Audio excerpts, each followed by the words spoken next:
Football বিশ্বের চোখ এখন আটলান্টায়। আগামী ১৬ জুলাই বিশ্বকাপের সেমিফাইনালে মুখোমুখি হচ্ছে দুই চিরপ্রতিদ্বন্দ্বী আর্জেন্টিনা ও ইংল্যান্ড।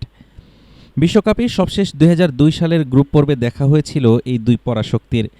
ডেভিড বেকহ্যামের পেনাল্টি গোলে সেবার ১-০ ব্যবধানে জিতেছিল ইংলিশরা। দীর্ঘ ২৪ বছর পর আবারও বিশ্বকাপে মুখোমুখি তারা। তবে বিশ্বকাপের নকআউট পর্বে দুই দলের লড়াই ফিরছে প্রায় ৪ দশক পর। বিশ্লেষকদের মতে এটি কেবল একটি ফুটবল ম্যাচ নয়, এর সাথে জড়িয়ে আছে ইতিহাস, রাজনীতি আর দুই দেশের আবেগ।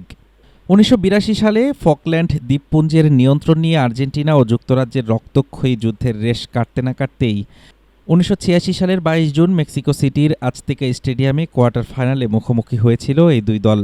সেই ম্যাচের ৫১তম মিনিটে জন্ম নেয় ফুটবল ইতিহাসের সবচেয়ে বিতর্কিত ও আলোচিত মুহূর্ত। ইংলিশ গোলরক্ষক পিটার শিল্টনকে ফাঁকি দিয়ে বাম হাত দিয়ে বল জালে পাঠান আর্জেন্টিনান অধিনায়ক ডিয়েগো ম্যারাডোনা। তিউনিশিয়ার রেফারি আলী বিন নাসেরের চোখ এড়িয়ে গোলটি বৈধতা পায়। ম্যাচ শেষে ম্যারাডোনার সেই অমর উক্তি, কিছুটা ম্যারাডোনার মাথা দিয়ে আর কিছুটা ঈশ্বরের হাত দিয়ে গোলটি হয়েছে। আর এভাবেই ফুটবল ইতিহাসে জায়গা করে নেয় হ্যান্ড অফ গড। সেই ম্যাচেই ৪ মিনিট পর ৫ ইংলিশ ডিফেন্ডারকে কাটিয়ে ম্যারাডোনা উপহার দেন গোল অব দ্য সেঞ্চুরি। শেষ পর্যন্ত ২-১ ব্যবধানে জিতে সেবার বিশ্বকাপ ট্রফিও ঘরে তোলে আলবিসেলেস্তেরা।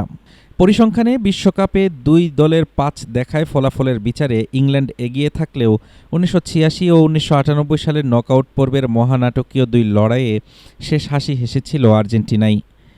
দীর্ঘ ৪০ বছর পর আবারও নকআউট পর্বের অগ্নিপরীক্ষা। আটলান্টার সেমিফাইনালের আগে তাই নতুন করে ফুটবল প্রেমীদের মনের রোমাঞ্চ ছড়াচ্ছে ম্যারাডোনার সেই কিংবদন্তিতুল্য হ্যান্ড অফ গড আর শতবর্ষের ফুটবলীয় বৈরিতা। হাফিজুর রহমান তুষার, ঢাকা টুডে।